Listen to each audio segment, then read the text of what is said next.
ሩትዬ እንግዲህ ቤቴ ውስጥ ማንንም ወንድ እንድታመጪ አልፈልግም። መገናኘት ከፈለሽ ከቤቴ ውጪ ከፈለሽ እታች መገናኘት ትችላለች ባላት መሰረት ከቤቱ ወጣ። እንግዲህ ከደስታ ጋር የሚገርም የራት ፕሮግራም አለን በማለት እንግዲህ መጥቷል ማለት ነው። እንግዲህ ሮማንቲክ ሆኖ የሚገርም ልብስ ለብሳ አምሮባት ዝንጥ ብላ እንግዲህ ደስታም ደግሞ ከዚህ በኋላ ቤት አልመጣም እንደፈለግ ውጪ ላይ ደውዬ አገኛታለሁ ባለው መሰረት እንግዲህ ተግባሩን ስራውን ወይም ደግሞ አነጋገሩን በተግባር እያሳዩት ይገኛሉ ማለት ነው ለአብርሃም።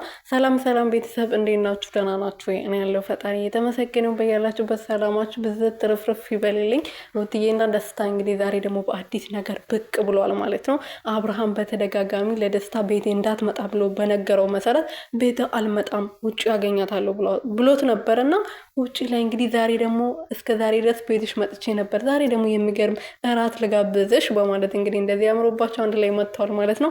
አብርሃምዬ አይዞክ፣ የመቃጠል የመናደድ የመንቃት የመንጨርጨር ዘመን ይሆንልክ። ሌላ ምንም አልልም።